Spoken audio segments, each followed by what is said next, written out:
Hi all welcome to book house. നമ്മളിന്ന് discuss ചെയ്യാൻ പോകുന്നത് വി.എസ്. നൈപോളിൻ്റെ ഒരു ഫേമസ് വർക്കാണ് a house for mister Biswas. 1961 നോവലാണ്. നമുക്കിതിനകത്ത് ഓട്ടോബയോഗ്രഫിക്കൽ കൺസേൺസ് ഒക്കെ കാണാൻ പറ്റും കേട്ടോ. അപ്പോൾ നമുക്കിനി നൈപോളിനെ പറ്റി ഡിസ്കസ് ചെയ്യാം. ഇദ്ദേഹം ഒരു ട്രിനിഡേഡിയൻ ബോൺ ബ്രിട്ടീഷ് റൈറ്ററാണ്. അപ്പോൾ എന്താണ് ട്രിനിഡേഡിയൻ എന്ന് നമുക്ക് മനസ്സിലാക്കിയിരിക്കണം.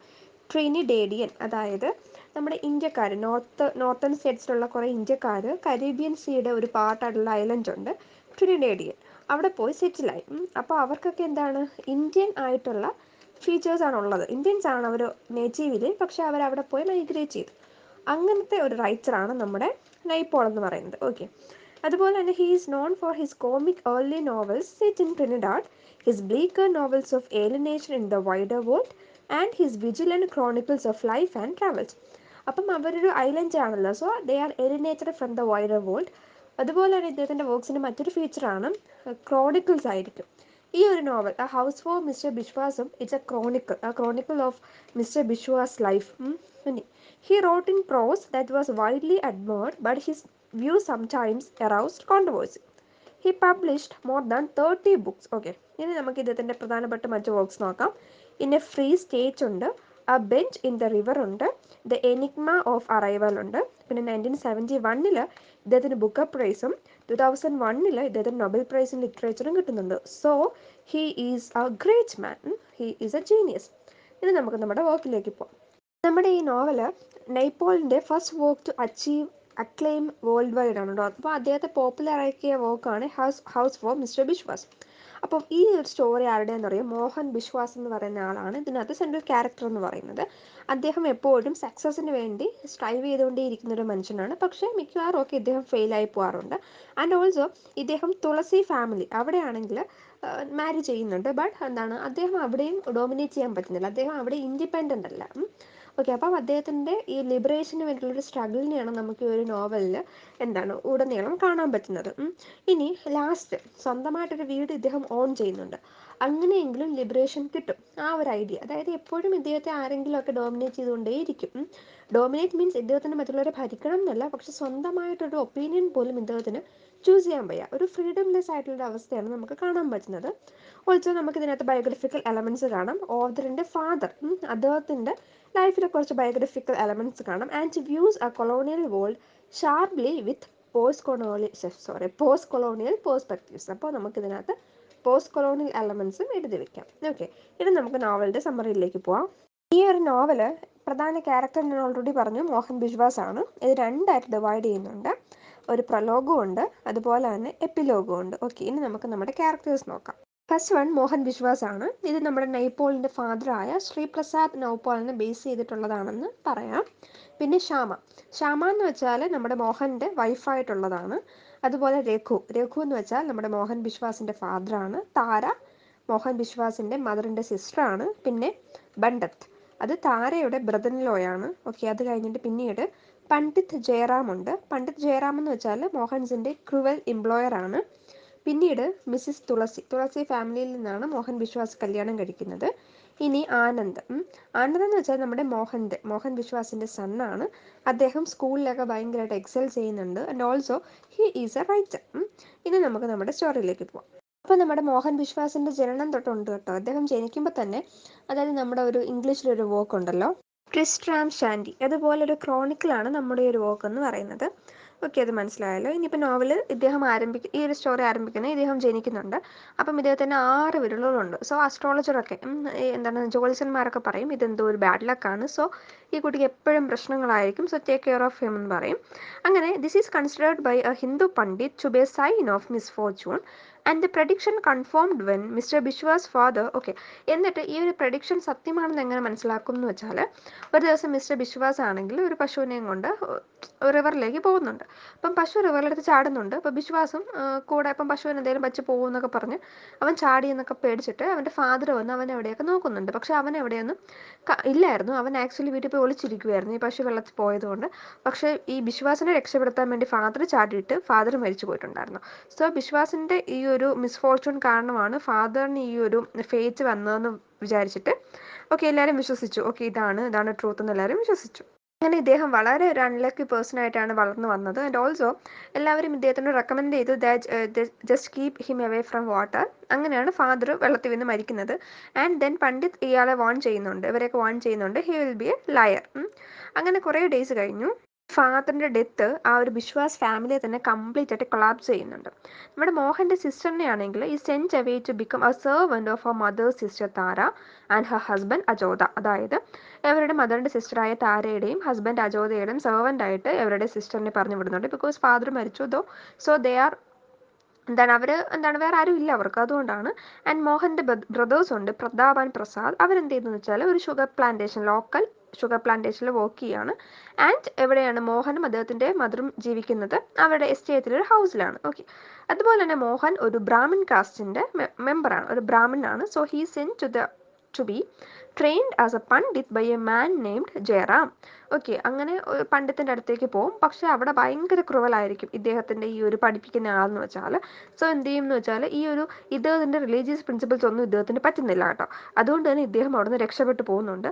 അങ്ങനെ instead he sent to work in a rum shop and okay, അതായത് ഈ ഒരു ജയറാം ഉണ്ടല്ലോ, ഇദ്ദേഹം ഈ കുട്ടിയെ ഒരു റം ഷോപ്പിലൊക്കെ വർക്ക് ചെയ്യാനൊക്കെ വിടുന്നുണ്ട്. സോ ആകെ അവിടെ വിഷയമാവുന്നുണ്ട്.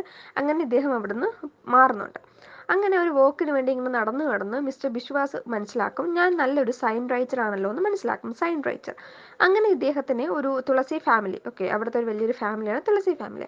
അവർ ഓൺ ചെയ്യുന്ന ഒരു ഷോപ്പിൽ ഒരു സൈൻ റൈറ്ററായിട്ട് അവരെ ഓൺ ചെയ്യും കേട്ടോ. അങ്ങനെ അവിടെ ഒരു നല്ലൊരു ബ്യൂട്ടിഫുൾ പെൺകുട്ടി ഉണ്ടായിരുന്നു, അവരുടെ മകൾ ശ്യാമ എന്ന് പറഞ്ഞിട്ട്. അപ്പോൾ ബിശ്വാസ് ജസ്റ്റ് ഇങ്ങനെ ഫ്ലോട്ട് ചെയ്യുന്ന പോലെ അവരോട് പറയും, ഓക്കെ ശ്യാമ കാണാൻ നല്ല സുന്ദരിയാണെന്നല്ലോ എന്നൊക്കെ പറയും. ഓക്കെ, അപ്പോൾ ബിശ്വാസ് ഒരു ബ്രാഹ്മണാണെന്ന് അവർക്ക് അറിയാമല്ലോ. സോ അവരെന്ത് ചെയ്യും, ബിശ്വാസിനെ കൊണ്ട് എവിടെയും കെട്ടിക്കും. ആക്ച്വലി ബിശ്വാസ് ബിശ്വാസിന് ജസ്റ്റ് ഒന്ന് ഫ്ലോട്ട് ചെയ്താൽ മതിയായിരുന്നു, പക്ഷെ തലയിലായ ഒരു അവസ്ഥയായിരുന്നു. ആൻഡ് ഹി റിലക്റ്റൻ്റ്ലി ശ്യാമയെ മാരി ചെയ്യേണ്ടി വന്നു. അവിടെ പോലും ഇദ്ദേഹത്തിന് ഫ്രീഡം ഇല്ല. ഇനി ഓക്കെ, അത് കഴിഞ്ഞിട്ട് mister Biswas tries and fails to back out of the marriage as he marries Shama. Mr. Biswas is welcomed to the Tulsi family and allowed to run the store.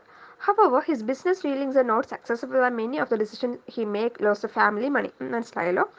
അങ്ങനെ എന്ത് ചെയ്തു, ഈ തുളസി ഫാമിലി മിസ്റ്റർ ബിശ്വാസിനെയും ശ്യാമയും അവരുടെ younger ഡോട്ടറായ സാവിയെയും ഈ ഒരു science സ്റ്റോറിലാണ് ഇദ്ദേഹം work ചെയ്തുകൊണ്ടിരുന്നത്, അവിടെ നിന്നിട്ട് മാറ്റി. എന്നിട്ട് അവരെ ഒരു ഗ്രീൻ വെയിൽ എന്നൊരു സ്ഥലത്തെ പ്ലാന്റേഷനിലേക്ക് അവരെ വിടുന്നുണ്ട്. അവിടെ ഇദ്ദേഹം ഒരു ഓവർസിയർ ആയിരിക്കും. അങ്ങനെ ഇദ്ദേഹത്തിന് ആക്ച്വലി മിസ്റ്റർ ബിശ്വാസിന് ഇദ്ദേഹത്തിൻ്റെ മാരേജും ഇഷ്ടമല്ല, ഈവൻ ആ ഒരു പ്ലാന്റേഷനിലെ ജോബും ഇഷ്ടമല്ല. ആൻഡ് ഓൾസോ അവിടുത്തെ വർക്കേഴ്സിന് ഇങ്ങനെ കണ്ടും കൂടാ. ഓക്കെ, അതാണ് അവസ്ഥ. അങ്ങനെ ഇദ്ദേഹം കണ്ടിന്യൂസ് ആയിട്ട് അൺഹാപ്പി, സാഡ്, ഡിപ്രസ്ഡ് ഒക്കെ ആയി പോകുന്നുണ്ട്. ആൻഡ് ഓൾസോ ഇദ്ദേഹത്തിൻ്റെ ഡിപ്രഷനും അതുപോലെ തന്നെ ഈ ഒരു സാഡ്നെസ് ഒക്കെ കണ്ടിട്ട് തുളസി ഫാമിലി ഇദ്ദേഹത്തെ റീകോൾ ചെയ്തിട്ട് ആ പ്ലാന്റേഷനിൽ നിന്ന് തിരിച്ചു വിളിക്കും കേട്ടോ. അപ്പോഴത്തേക്കും മിസ്റ്റർ ബിശ്വാസിന് 4 മക്കളുണ്ട്. He recovers and decide that he wants to make a new life for himself where he is not bound to the Tulsi family. Okay, അപ്പം നമുക്ക് നോവൽ ഉടനീളം കാണാൻ പറ്റുന്ന തീം ഇതാണ്, the freedom quest for freedom for Tulsi അല്ല, Mr Biswas from the Tulsi family. ഇതാണ് ഇദ്ദേഹത്തിൻ്റെ ആ ഒരു ഉള്ളിൽ ഭയങ്കര ക്വസ്റ്റാണ്, അതാണ് മെയിൻ തീം എന്ന് പറയുന്നത്. നമ്മുടെ മിസ്റ്റർ ബിശ്വാസ് ആണെങ്കിൽ ഇവിടെ പോകും ട്രിനിഡാഡ്, അവിടുത്തെ പോർട്ട് ഓഫ് സ്പെയിനിലെ ക്യാപിറ്റൽ സിറ്റിയാണ്. ഫാമിലിയൊക്കെ ഇവിടെ കളഞ്ഞിട്ട് പോകും. സോ അവിടെ അദ്ദേഹം ഒരു ന്യൂസ് പേപ്പറിലെ ജേർണലിസ്റ്റ് ആയിട്ട് വരും. അങ്ങനെ നല്ലൊരു സക്സസ്ഫുൾ പേഴ്സൺ ആവും കേട്ടോ. അപ്പോൾ തുളസി ഫാമിലി ഇതൊക്കെ കേൾക്കും. അങ്ങനെ അവർ ഭയങ്കരമായിട്ട് ഇംപ്രസ്ഡ് ആവും. അങ്ങനെ ശ്യാമ എന്ത് ചെയ്യും, മിസ്റ്റർ ബിശ്വാസിനെ തിരിച്ച് വിളിക്കും റീയൂണൈറ്റ് ചെയ്യാൻ വേണ്ടിയിട്ട്. And he meets at a house in the city owned by Tulsi family. During this time, Mrs. Tulasi decides that her son Ovath should be sent to England to study to become a doctor. അതായത് അവരുടെ ഒരു മകനുണ്ട് ഒവധ് എന്ന് പറയുന്ന മകനെ, അതായത് Mrs തുളസി. അപ്പോൾ ഇവരുടെ ഷമയുടെ അമ്മ പറയും എന്താണ്, അവരുടെ മകനായ ഒവധിനെ ഇംഗ്ലണ്ടിലെ ഡോക്ടർ അത് പഠിപ്പിക്കാൻ വേണ്ടി വിടണമെന്ന്. Okay, she leaves the house to make arrangements and while she is away mister Biswas enjoys his freedom. He is not able to enjoy the house for long, however, as his brother-in-law Seth soon arrives and begins making changes to the house. അതായത് ഇദ്ദേഹത്തിന് അത്യാവശ്യം freedom ഒക്കെ ആയിട്ട് ജീവിക്കുന്നുണ്ട്. അപ്പോഴത്തേക്കും ഇദ്ദേഹത്തിൻ്റെ brother-in-law ആയിട്ടുള്ള അളിയൻ സേത്ത് വരുന്നുണ്ട്. സേത്ത് വന്ന് അവർ ആകെ കഷ്ടപക്ഷയൊക്കെ ഉണ്ടാക്കി അദ്ദേഹം പിന്നെയാണ് ട്രാപ്ഡ് ആവുന്നുണ്ട്. ഓക്കെ, പിന്നെ സേത്തിൻ്റെ ബിഹേവിയർ എല്ലാവർക്കും ഒരു അനോയിങ് പോലെയാണ്. And also they turn against him. Most of the family moves away from Seth to a large estate named Short Hills. ഇനി അത് കഴിഞ്ഞിട്ട് കുറേ നാൾ കഴിഞ്ഞപ്പം നമ്മുടെ ഒരു തുളസി ഫാമിലിക്ക് ഒരു വലിയ ഒരു അപ്ഹീവൽ ഉണ്ടാവുന്നുണ്ട്, എന്ന് വെച്ചാൽ ഒരു തകർച്ച പോലെ ഉണ്ടാവുന്നുണ്ട്. അതായത് മിസ്റ്റർ തുളസി ഭയങ്കരമായിട്ട് സിക്കാവുന്നു. അങ്ങനെ ഒത്തിരി ഫാമിലി മെമ്പേഴ്സൊക്കെ മരിക്കുന്നുണ്ട്. പിന്നെ ഓൾസോ ആ ടൈമിൽ അവിടെ വേൾഡ് വാർ സെക്കൻഡിൻ്റെ ഔട്ട് ബ്രേക്ക് വരികയാണ്. അത് 1940 സമയത്താണ്, 40 അപ്പോഴത്തേക്കും അവിടെ അവരുടെ ഇക്കോണമി ആകെ ഷാറ്റർ ആവുന്നുണ്ട്. അങ്ങനെ കുറേ പ്രശ്നം, കുട്ടികൾക്ക് സ്കൂളിലൊന്നും പോകാൻ പറ്റുന്നില്ല, ബസ് സർവീസ് ഒന്നുമില്ല, അങ്ങനെ കുറേ പ്രശ്നങ്ങളൊക്കെ ഉണ്ടാവുന്നുണ്ട്. Mister Biswas is annoyed by this and he decides to change his life again. അങ്ങനെ ഇദ്ദേഹം തിരിച്ച് തുളസി പോർട്ടിലേക്ക് വരും, തുളസി ഹൗസിലേക്ക് വന്നിട്ട് another couple also lives in the house and Mr. Biswas privately mocks them, referring to them as the Tuttles. അദ്ദേഹം മറ്റൊരു കപ്പിളും കൂടെ അവിടെ താമസിക്കുന്നുണ്ട്. അവരെ ഇദ്ദേഹം ടട്ടിൽസ് എന്നാണ് വിളിക്കുന്നത്. ടട്ടിൽ എന്താണെന്ന് വെച്ചാൽ ഒരു ഓദറുണ്ട്, WC ടട്ടിൽ. അപ്പം ഈ ബിശ്വാസിന് ഇദ്ദേഹത്തിന് ഒട്ടും ഇഷ്ടമല്ല, കാരണം ഇദ്ദേഹം ഒരു പുവർ റൈറ്റർ ആണെന്നൊക്കെയാണ് പറയുന്നത്. സോ അവരുടെ റൈറ്റിങ്സ് വായിക്കുന്നുണ്ട് ഈ ഒരു കപ്പിളിനെ ഇദ്ദേഹം ടട്ടിൽ എന്നാണ് വിളിക്കുന്നത്, ടട്ടിൽ. ഇനി on the ground floor of the house, a widowed Tulasi family member runs a boarding school. Biswas എന്താ ഇപ്പോൾ ജോലി ചെയ്യുന്നത്? ഇദ്ദേഹം ന്യൂസ് പേപ്പറിലാണ്. അങ്ങനെ ഇദ്ദേഹം ഒരു ഇൻവെസ്റ്റിഗേറ്ററാണ്. എന്താണ് ജോലി എന്നറിയോ? അതായത് ഈ പാവപ്പെട്ട ആൾക്കാർക്ക് ഫണ്ട് കൊടുക്കുന്നതാണ്. അപ്പോൾ ഇവർ ജെനുവിൻ ആണോ അല്ലയോ അത് ഇദ്ദേഹം എന്ത് ചെയ്യണം, ചെക്ക് ചെയ്തിട്ട് അവരെ ഇൻഫോം ചെയ്യണം. ഇതാണ് ഇദ്ദേഹത്തിൻ്റെ ജോലി എന്ന് പറയുന്നത്. അങ്ങനെ ഏറ്റവും അത്യാവശ്യമുള്ള ആൾക്കാർക്ക് തന്നെ കൊടുക്കണം. അങ്ങനെ ഇദ്ദേഹം നന്നായിട്ട് തന്നെ പൊക്കോണ്ട് പോകുന്നുണ്ട്. And also he eventually offered a role with the newly founded community welfare development. He is even given a company car which wins him many plaudits among the Tulasi family members. അങ്ങനെ നമ്മൾ പറഞ്ഞില്ലേ ഇംഗ്ലണ്ടിലേക്ക് പഠിക്കാൻ ഓവത് പോയിട്ടുണ്ടായിരുന്നു എന്ന്. അദ്ദേഹം medical ഡിഗ്രിക്ക് ആയിട്ട് തിരിച്ചു വരുന്നുണ്ട്. അപ്പം അദ്ദേഹത്തിൻ്റെ അറൈവൽ എന്ന് വെച്ചാൽ that Mr Biswas is told to leave the house for a while, so Mrs Tulsi can redecorate his room in preparation for Owad's return. ഡോക്ടറായിട്ടാണ് ഓവർ തിരിച്ചു വരുന്നത്. So he is treated like a hero. ഇനി നമ്മുടെ ഇദ്ദേഹത്തിനൊരു നെഫ്യൂ ഉണ്ട് ഓവദിന്, ആനന്ദ്. ഈ ആനന്ദ് എന്ന് വെച്ചാൽ ഇദ്ദേഹത്തിൻ്റെ മകനാണ്, നമ്മുടെ വിശ്വാസിൻ്റെ മകനാണ്. ഇനി അദ്ദേഹത്തിന് ഓവദിനെ ഭയങ്കര ഇഷ്ടമായി കേട്ടോ. അതായത് അദ്ദേഹത്തിൻ്റെ അങ്കിളിൻ്റെ പുതിയ പൊളിറ്റിക്കൽ ബിലീഫ്സിലും പിന്നെ അവരെപ്പോഴും കമ്മ്യൂണിസം അതിനെയൊക്കെ പറ്റി സംസാരിക്കുമായിരുന്നു. ബിക്കോസ് വേൾഡ് വാർ സെക്കൻഡിന് ശേഷം കമ്മ്യൂണിസം സ്പ്രെഡ് ആവുന്നുണ്ടല്ലോ. And Owad becomes the de facto head of the family. His elevation grates with Anand and Mr Biswas who are soon to be move out of the house. അപ്പം ഈ ഒരു നമ്മുടെ ഒവാദ് എപ്പോഴും ഭയങ്കര ഫേമസ് ആയിക്കൊണ്ടിരിക്കുമായിരുന്നു. സോ അത് ആനന്ദിനും ആർക്കും പണിയായി, മോഹനും പണിയായി. സോ അവർ രണ്ടുപേരും വീട്ടിൽ നിന്ന് പുറത്തു ആവുന്നുണ്ട്, അവർ പോകുന്നുണ്ട്. അങ്ങനെ അപ്പോൾ അവർക്ക് മറ്റൊരു വീട് വേണമല്ലോ. അപ്പോൾ മിസ്റ്റർ ബിശ്വാസ് മനസ്സിലാക്കുന്നുണ്ട് that there is a house for sale and he decides to buy that. അദ്ദേഹം അത് വാങ്ങിക്കാൻ വിചാരിക്കും. ബിക്കോസ് ഫോർ ദ ഇൻഡിപെൻഡൻസ്, എങ്ങനെയെങ്കിലും ഇവിടുന്ന് തുളസി ഫാമിലിയിൽ നിന്ന് പോകണം. ബിക്കോസ് എല്ലാം ആരെങ്കിലുമൊക്കെ മോണിറ്റർ ചെയ്യും and he is dominated by someone. അത്രയും നാളെ mister Tulsi and Mrs Tulsi ആയിരുന്നു. ഇപ്പം ദേ ഓവറും വന്നിട്ടുണ്ട്. സോ എന്താണ്, he decide to move out. അങ്ങനെ ഇദ്ദേഹം ആ ഒരു വീട് വാങ്ങിക്കാൻ വേണ്ടി ഈ അജോത ഇദ്ദേഹത്തിൻ്റെ, നമ്മൾ മുന്നേ പറഞ്ഞിട്ടുണ്ടായിരുന്നല്ലോ എന്താണ്, അമ്മയുടെ സിസ്റ്ററിൻ്റെ ഫാദർ എന്ന് ഹസ്ബൻഡ്, അദ്ദേഹത്തിൻ്റെ കയ്യിൽ നിന്ന് കുറച്ച് ക്യാഷൊക്കെ കടം മേടിക്കും, ഈ ഒരു സാധനം മേടിക്കും. Once his family is moved in he realises that it is purely constructed and that he has been tricked. അതായത് അദ്ദേഹം പിന്നെയും പറ്റിക്കപ്പെടുമായിരുന്നു. ബിക്കോസ് ഏതോ ഒരു പൊട്ട വീട് കൊടുത്തിട്ടാണ് അടിപൊളി വീടെന്നും പറഞ്ഞ് കൊടുത്തത്. അങ്ങനെ അദ്ദേഹം അവിടെ തന്നെയാണ് ജീവിച്ചത്. ഒത്തിരി വർഷം അവിടെ തന്നെ ജീവിച്ചു. And his other children move abroad to study. He grows to respect Shama more. അപ്പം അവർ തമ്മിൽ താല്പര്യമൊന്നും ഇല്ലായിരുന്നല്ലോ, but it grows. And he suffers numerous heart attacks, the second of which leaves him limited in his mobility. His children are successful, more successful than he ever was. 5 years after buying his house, Mr. Biswas dies. അപ്പം 5 വർഷത്തിന് ശേഷം mister Biswas മരിക്കുന്നുണ്ട്. Even Biswas മരിക്കുന്നുണ്ടെങ്കിൽ പോലും നമുക്ക് മനസ്സിലാക്കാൻ പറ്റുന്ന കാര്യം എന്ന് വെച്ചാൽ ഇദ്ദേഹം എന്താണ്, ട്രൂലി ഇൻഡിപെൻഡൻ്റ് ആയിട്ടാണ് മരിക്കുന്നത്. ആരുടെയും ഒരു ഡോമിനേഷന് പാത്രമാകാതെ ആണ് ഇദ്ദേഹം മരിക്കുന്നത്.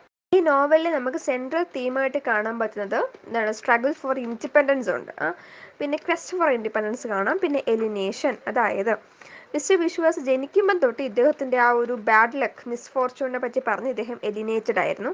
ഒരു ലോൺലി ചൈൽഡായിട്ടാണ് ജീവിക്കുന്നത്, വളരുന്നത്. പിന്നെ ക്ഷമയെ കല്യാണം കഴിക്കുമ്പോഴും അങ്ങനെ തന്നെയാണ്. അദ്ദേഹത്തിൻ്റെ തുളസി ഫാമിലിയായിട്ടൊന്നും മോജ് ചെയ്യാനൊന്നും പറ്റുന്നില്ല. ട്രാപ്ഡ് ആയി പോയതുപോലെ ആയിരുന്നു. അതുപോലെ തന്നെ ഇദ്ദേഹം എപ്പോഴും ഇങ്ങനെ ഹ്യൂമിലിയേറ്റ് ചെയ്യപ്പെടുന്നുണ്ട്. അങ്ങനെ ഇദ്ദേഹത്തിൻ്റെ ആ ഒരു എലിനേഷൻ, ഒരു ഫ്രീഡം വേണം, ആ ഒരു താല്പര്യം ഇദ്ദേഹത്തിന് പുതിയൊരു വീട് മേടിക്കാൻ എന്താണ് പ്രൊവോക്ക് ചെയ്യുന്നുണ്ട്. Symbolizing an effort to find and create his own identity. The search for identity വേണമെങ്കിൽ നമുക്കിവിടെ കാണാൻ പറ്റും. Throughout the novel, Mr. Biswas gradually progresses indicated through many objects he and his wife acquire over the years. Naipaul lists out detailed inventories much like the catalogue of ships in the Iliad or many descriptions of rooms by Dickens. ഇതാണ് നമ്മുടെ novel. മനസ്സിലായി കാണുമെന്ന് വിചാരിക്കുവാണ്. Thank you for watching.